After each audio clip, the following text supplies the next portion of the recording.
नासिक 5 डिसंबर ते ठरी मीरवा थाणे जी हद में मुड़स सां देर सां पचाइण ते पंहिंजी ज़ाल साइमा खे क़त्ल करे छॾियो।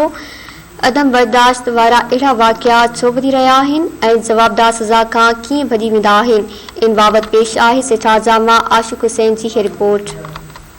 5 डिसंबर ते जॾहिं समूरी सिंध पंहिंजी धरतीअ सां मोहबत जो ॾींहुं मल्हाए रही, हर तरफ़ ख़ुशियूं ई ख़ुशियूं उन ॾींहं ते ठरी मीरवा भरिसां ॻोठ मोहम्मद खान इस्लामी हवा जाई नौजवान औरत मसमात साइमा दी शाहनवाज़ इस्लामी खे संदसि मुड़ुस इमरान इस्लामी चांहि देर सां पचाइण तां गोलनि जो खाज बणाए हमेशह लाइ आबदीन ॾिसु मारे छॾियो।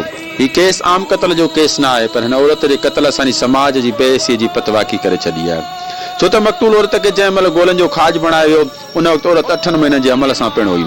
अखियुनि ॾिठनि शाहिदनि मूजिबि औरत खे गोलियूं लॻण सां ई संदसि ॿार पेट में तड़पी रहियो ऐं नेठि तड़पी तड़पी पंहिंजी माउ सां वञी मिटीअ मां हवाले थियो।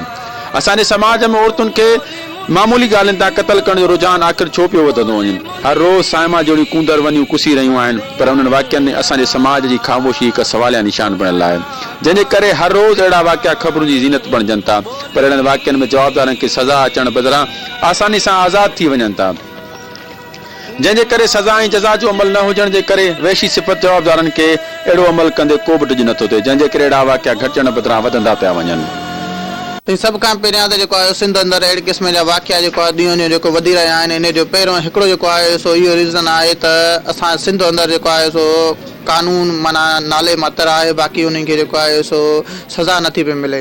साइमा इस्लामी जे क़त्ल जो केस संदसि मुड़ुस मथां मक़तूल साइमा जी पीउ जी फरियाद ते ठरी मीरा थाणे दाख़िल कयो वियो आहे, जॾहिं त पुलिस पारां जवाबदार इमरान इस्लामी खे पिस्टल समेत गिरफ़्तार पिणु कयो आहे। छा जवाबदार जी गिरफ़्तारी कंहिं डील जो नतीजो त न आहे, छो त अहिड़नि केसनि में अक्सर ॿई धुरियूं हिक ॿिए जा माइट हूंदा आहिनि, जंहिंजे करे फरियादी धुर जवाबदार धुर सां ठाह करे जवाबदार खे माफ़ करे छॾींदी। जंहिंसां हिन मुल्क में कानूननि जी बालादस्ती न हुजण जे करे औरत खे कॾहिं कारोकारी जे इल्ज़ाम में त कॾहिं सो माना संगावरी तकरार जे इल्ज़ाम में क़त्ल कयो थो वञे, कॾहिं चांहि देर सां ॾियण ते उनखे क़त्ल कयो थो वञे। इहो मां सम्झां थो रियासत जी जेका आहे उहा कमज़ोर हुक्मरानी जे करे उनखे औरतुनि खे तहफ़ुज़ न आहे। सोशल माण्हुनि खे इन हवाले सां पंहिंजो किरदारु अदा करणु खपे ऐं रियासत खे पंहिंजो फ़र्ज़ु अदा करणु अहिड़नि केसनि जी रोकथाम लाइ कानून साज़ी कई वञे जीअं जवाबदारनि खे सज़ा मिली सघे। कैमरामैन अज़हर अली कुबर सां गॾु आशिक़ हुसैन।